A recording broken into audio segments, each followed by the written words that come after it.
The ability to interact with someone on their terms in their most communicative place, basically email or phone, that's what we're trying to build here. If you have a list, if you have a database of their email and their phone number, you can probably reach out to them forever.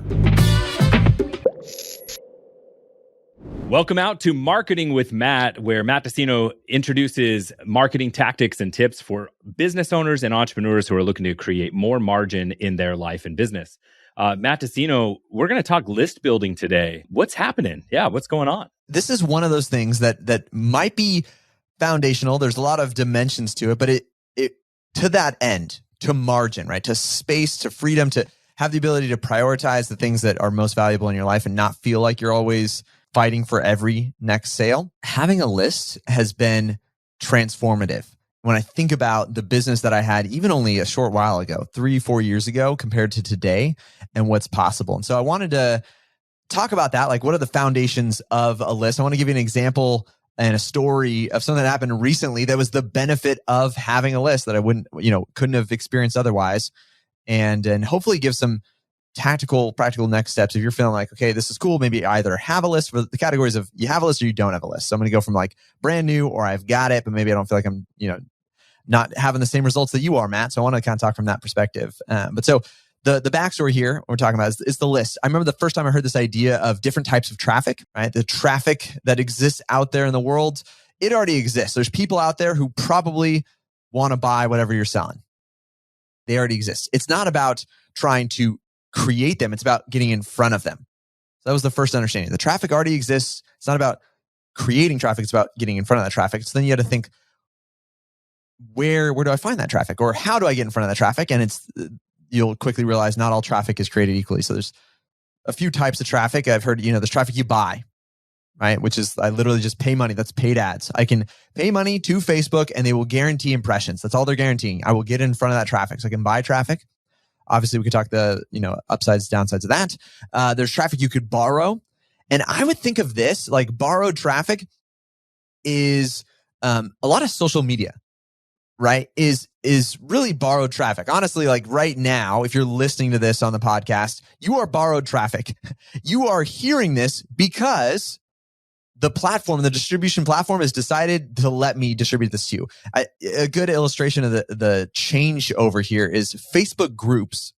Just a few years ago, felt like an incredible platform for traffic. It was organic. I could herd my ideal prospects into a Facebook group and I could post something and they would see it. Facebook would prioritize, they're in my group. Therefore, when I post something without having to pay a dime, I can get in front of them. That's borrowed traffic. How do I know it's borrowed traffic? Because Facebook changes their mind. And now all of a sudden, like we measure this every single week and I get about a 10% reach, if that, like at most. That means you've got, if you got 5,000 people in a Facebook group, you're going to reach about 500 folks. And that's just how it kind of goes. And so you might have said at a point, wow, look at this traffic. I've found a way to assemble this. I've got 5,000 people in a Facebook group, but it's borrowed. That can change on a dime for any reason, and you don't have control of it. And so then the last one is the traffic you own. And that idea of what is owned traffic, it comes down to the list. The ability to interact with someone on their terms in their kind of like most communicative place, basically email or phone. That's what we're trying to build here. If you have a list, if you have a database of their email and their phone number, you can probably reach out to them forever, right? Or there's a way to do it. And you could ensure that it gets there, right? Because even like paid traffic, the stuff you buy, they can change the price. I'm paying for it every time, right? What it cost me to reach 1,000 people was very different 5 years ago than it is today, right? Same thing with the borrowed traffic. What I was able to do with borrowed traffic and reach 1,000 people, very different 5 years ago to today. With owned traffic, the difference in my ability to reach 1,000 people 5 years ago to today is we're talking pennies. And in some ways, it's actually improved. Like we've actually seen a shift and a cost reduction because you're looking at like tools that you're using to deliver email. Technically, email, there's a vehicle there where it's free. You can take that list, and if you do it slow enough, you can reach out to people for free, for absolutely no cost, which is phenomenal. And so that's what we're looking at is in the world of marketing, you're trying to make it easier for you to reach out to folks, to get traffic, to get awareness, to get attention. if you are building a list, if you're assembling traffic that you own, you start to see greater and greater leverage as time goes on. And so that's what we're talking about, is building that list. How do we make sure that we're getting people's name, email, phone number, right? And so you can think of it as like, we call it, if you need a name for that, it's like, it's the name, email, phone number is NEP, and I reverse it into pen. But it's like trying to collect as many pens as possible, right? Phone number, phone, email, and name. If I get phone, email, and name, get those pens, I'm feeling good. So I'm collecting pens all day long. And so what does it look like to do that? The first thing that's foundational here is that you need a place to assemble it, right? I don't know if you think the pen analogy, right? I remember in school, I don't know if you were cool like me. I was a total nerd, but I had those, what were they called? They were just little like pouches that you just put pens into. I don't know if it's called a pen pouch, or I forget the name of it. Like a trapper keeper, or they were pen pouches. Yeah, that's like it's all like, they were pen pouches is what they were.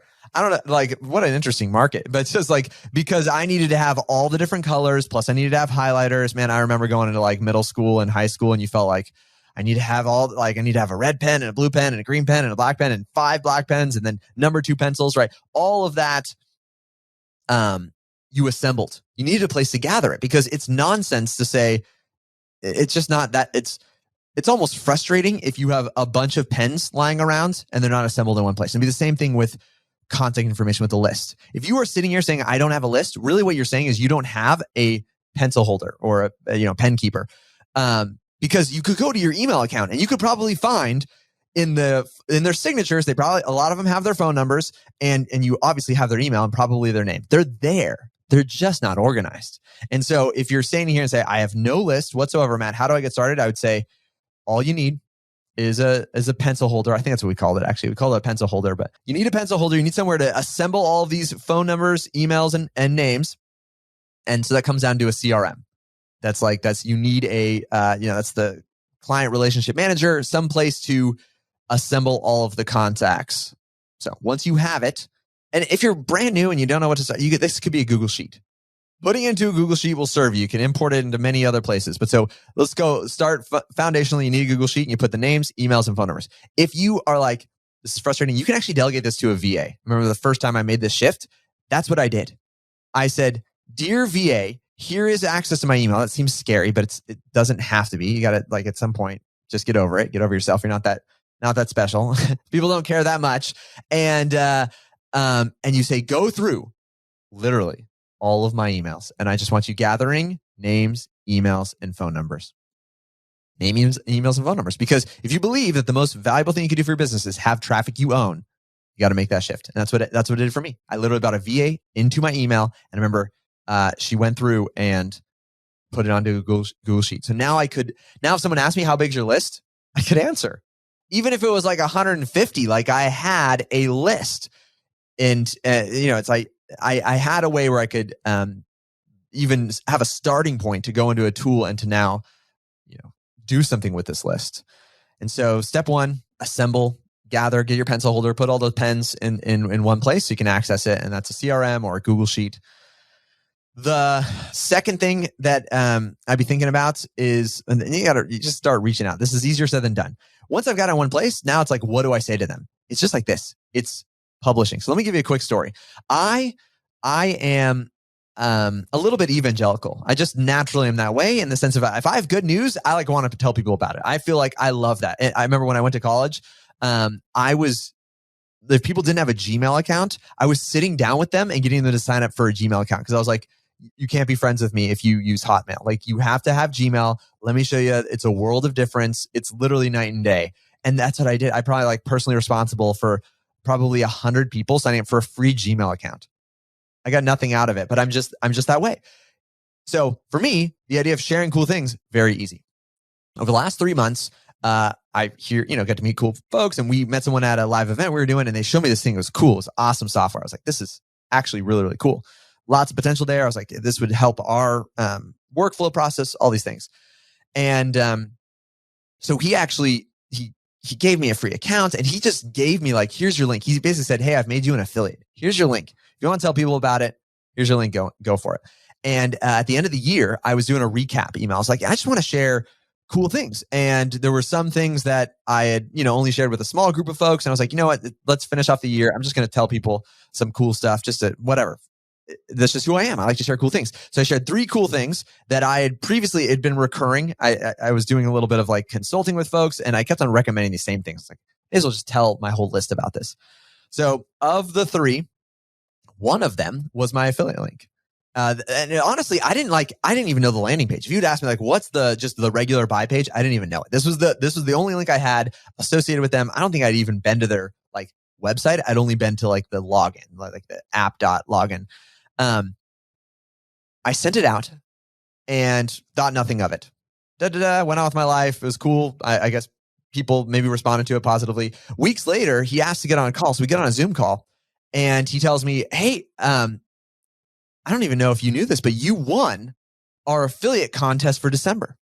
So here I was, and I won, and out of that, I got an iMac and an iPad, like an iMac and an iPad for free, beyond the thousands of dollars in affiliate commissions.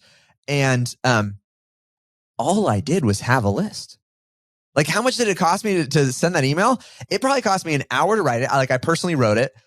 But that, like, I was going to write it anyways. Like, I recommended 2 other things. There's just nothing. And then I was like, well, I could put a link in here, and I put in the affiliate link. And out of that, you'd be like, this is, it's an over $10,000 payday.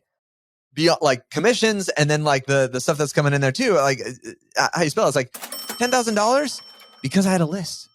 That same amount of input and effort in a marketing environment, I was able to get a disproportionate return because I'd taken the time to build the list. And so that's the potential here. Let me give you, if you're starting off, I told you how to like start it from the first thing of like, you got to put this in a Google Sheet. The other piece, let's say you've got your Google Sheet, like I've got 100 folks. Now I'm like, how do I grow my list, right? How do I grow this thing? You need to be thinking freebies. That's the easiest thing. The idea is it's considered classically a lead magnet, is just, I will give you something for free. It's not completely for free. I will give you something in exchange for your name, email, and phone number. That's it. You give me your name, email, and phone number, I will give you something for free. If I'm starting out, I don't know what to do here. What I recommend and how I started is I pre-committed myself to showing up live. I guess the takeaway here is find something that you're already good at, that you know will happen. And so this is the idea of like a workshop. This is not long. You can commit to a 30-minute workshop. If you know how to do anything cool whatsoever, make your landing page. I will teach you how to do this cool thing. And the first time it exists, you could actually say like live, and you could just say like Thursday, and you just leave it up there and you just commit it to every Thursday. And here's what'll happen. One person will opt in and you'll be like, cool, I guess I'm doing it this Thursday. If you put it up there and no one opts into it, you have nothing to do, right? As soon as one person opts in, you do it, you record it, and now you change your landing page and you don't say live on Thursday, you say on demand starting in the next 10 minutes. And now you get to put a little countdown timer on there because it's on demand anyways. And you're going to get a little bit of boost in conversion rate. And now when they opt in, you just give them the recording. But that's how I would do. If I was starting off, I was like, I don't know how to make a lead magnet. I don't know how to build anything. I would think, what can I teach someone or talk about for 30 minutes? And then I would create a landing page that commits me to teach it at a defined time. I'd block out that time on my calendar, and I would literally wait until someone opted in. Because if no one opts in, you picked a bad thing. Like you can have bad bait, right? You go fishing and there's no point in putting all the work and energy into building out something that people may not want. But this is how I do it. If I was totally starting out, a brand new, and I wanted to increase more leads. And now what I found over time, I do this more and more. Like we have an idea about something and I say, opt in here if you want to learn about it. I wait till somebody opts in. I commit to that defined time of when I'm going to teach it. They teach it. I teach it. I deliver whatever it is in workshop formats, and then it turns evergreen. Then it becomes a recording. Now it becomes an asset. So that's what I'd say. If you're in that middle ground too, you're like, I've got a list, but I'm not growing it. That's what I encourage you to do is to be thinking, how can I systematically put more lines out there with very little effort? And then that's all it is. It's a simple landing page that says, learn how to do this thing completely for free. Name, email, phone number to opt in, commit to one time, and it's a standing time. And if people opt in, you record it, it becomes evergreen. If people don't, you never have to do it. you just, and once you build one of these pages, you can start to just use it over and over again. It's the same style. You're just changing out the words and getting a similar opt-in. So I think just to kind of put that together, as you start growing that list, you mentioned, well, what do you send to them, right? And you are a big believer, just evangelize, like share the things that are working, winning, happening, the things that you love. Just start with that, right? Like, and keep it simple. Yeah. I think a weekly email just saying, hey, here's cool stuff that's going on in the industry or in my niche, is enough to get started. And so don't overthink it is my big encouragement to people that are in this part, because so many times they think they have to figure out every single step before they start. So they don't start. Just get started building that list. Because as Matt showed you, there's money there. It's incredible. And that's one example. We've seen a dramatic return and escalation in the output of our marketing because we've been building this list now. And now because we've put intentional time and energy around predictably growing that list. And so, Tyler said weekly, don't even put a recurring commitment in your mind. Just do something. Right now you're at nothing. You send nothing, send something. And if you want, I'll give you 3 ideas of something that you can send. One is like a client example, success case, right? This is just basically tell the story of a client who was happy with you. That's beneficial because there's going to be some ahas. Like you can direct folks and like, here's what you should know if you're working with us or working with someone else, whatever it is, those ahas. But that should hopefully come to mind. Like just a success case is one. What's working like right now, people are oftentimes, I don't know if it's afraid or we're worried, like if I tell you exactly what's working really well, that people will somehow do it without you. Your ideal client will not. And so if you're a service provider, you should just tell them exactly what is working right now. And you don't have to get super complex. Pick one aspect. So 1 degree of what's working right now. And that would be an incredible thing. I'm dabbling. It's weird to say this, but I'm picking up hobbies now. Not picking up hobbies, but I fell through the YouTube, cave of 3D printing. And I'm thinking like none of these folks are trying to get me on their list. But if they did, and they just sent me out, like you could, even if you're like in 3D printing world, you can send an email and just talk about like one thing. You don't need to go everything. You can tell me just about like the significance of one little piece of it. And for someone who's engaged with that and probably an ideal prospect, they'd be like, this is good. This is sufficient. So don't try to, eat the whole elephant. Just take one bite, one little piece of it. And the third thing that I think works really well is personal stuff. This was like unexpected for me, but like people like this, your email is not the most personal space, but it is we get stories from friends and family in there. You can compete on character. And so that might be like, what's a value to you? That could be like, what's something that happened last week? It could be bigger ahas in like the growth of you as like a person. And hopefully like that one's even easier for you to think about. Like you could share a frustration that you had yesterday. Like what are the top 3 areas you're feeling stressed right now? Like all of these things in the world of marketing, which is connecting, right? Marketing, connecting people to other people that provide a good or service. Shared suffering is actually a really great connector. And so you don't have to have this glorious story of conquering and victory. You can actually connect really well from a place of this sucks. And so as the last one, if you're like really like, I don't know what to say, if you feel like you don't know what to say, it's probably because you feel like a lot of stuff sucks. Talk about what sucks and watch how people connect with that. I love it. Hopefully everyone, you guys are enjoying this show. Matt is going to continue to bring the heat here on Marketing with Matt.